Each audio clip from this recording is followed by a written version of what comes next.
আপনি কি কখনো জলকে নিজের মুঠোতে ধরে রাখার চেষ্টা করেছেন? চলুন আজ করা যাক।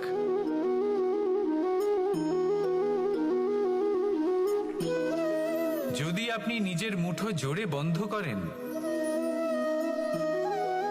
জল ধরে রাখতে পারবেন না। যদি আপনি তাকে এমনি বইতে দেন,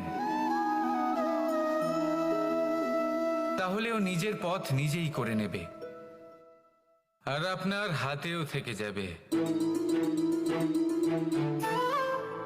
আমাদের জীবনও হলো কিছুটা এরকম, জলের মতো। নিজের পথ নিজেই করে নেয় এই জীবন। প্রত্যেক সমস্যার সমাধান নিজেই করে নেয় এই জীবন। তাই জীবনে যখন কোনো পরিস্থিতি আমাদের প্রতিকূল হয়ে থাকে, কিছুই হয়তো আমরা বুঝতে পারছি না, কিছুই যখন বসে থাকে না, তখন আমরা হতাশ হয়ে পড়ি, নিরাশ হয়ে পড়ি, আর এটাই করা উচিত নয়।